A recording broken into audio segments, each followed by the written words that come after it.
Nusrat Feroze Sindh government education state art department पारां उस्तादनि खे ट्रेनिंग ॾियण लाइ सिंध जे मुख़्तलिफ़ शहरनि में ट्रेनिंग सेंटर क़ाइमु कया विया आहिनि, जिन में एलिमेंट्री कॉलेज मिठियाणी में बि ट्रेनिंग सेंटर क़ाइमु कयो वियो आहे, जिते उस्तादनि खे ट्रेनिंग ॾिनी पई वञे। हुन ट्रेनिंग लाइ सिंध हुकूमत करोड़नि रुपयनि जी बजट जारी करे सेंटर इंतिज़ामिया जे हवाले कई वई आहे, जेका करोड़नि जी बजट आहे, जंहिंमें उस्ताद साहिबान खे रोज़ाना जी बुनियाद ते चांहि सां गॾु बिस्कुट ऐं लंच ऐं बहितरीन क़िस्म जी रेफ्रेशमेंट ॾियणी लाज़मी आहे। उन खां अलावा क्लास स्टेशनरी सां गॾु क्लासरूम चार्ट पिणु मुहैया करणा आहिनि, पर स्टेशनरी जो नालो निशान ई न आहे ऐं न ई वरी क्लासरूम चार्ट ठाहिया विया आहिनि ऐं न ई को ट्रेनिंग लाइ घुरिबल मटीरियल मुहैया कयो वियो आहे। उस्तादनि खे रेफ्रेशमेंट में 2 ॾींहं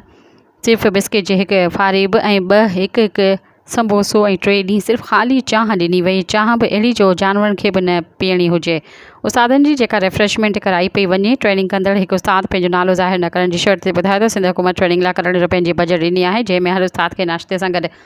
मंझंदि जी रेफ्रेशमेंट जा पैसा बि जारी कया विया आहिनि, पर संदसि चवणु हुयो त कॉलेज इंतिज़ामिया 1000 पर ट्रेनिंग ते ख़र्च करणो आहे। TAD अलॻि आहे ऐं पर एलिमेंट्री कॉलेज मिठियाणी जे इंतिज़ामिया असांजी रेफ्रेशमेंट जा पैसा बि खाई था वञनि। उस्तादनि वज़ीर आला सिंध ऐं वज़ीर तालीम खां मुतालबो कयो आहे त हेॾे वॾे करप्शन जी इंक्वायरी कराई वञे ऐं असां उस्तादनि खे सुठे नमूने रेफ्रेशमेंट कराई वञे ऐं सिंध गवर्नमेंट असां लाइ जेको वज़ीफ़ो मुक़ररु कयो आहे उहो असांखे ॾिनो वञे। सब्सक्राइब कयो अवामी न्यूज़ HD खे ऐं ताज़ा तरीन ख़बरुनि लाइ ॾिसंदा रहो अवामी न्यूज़ HD।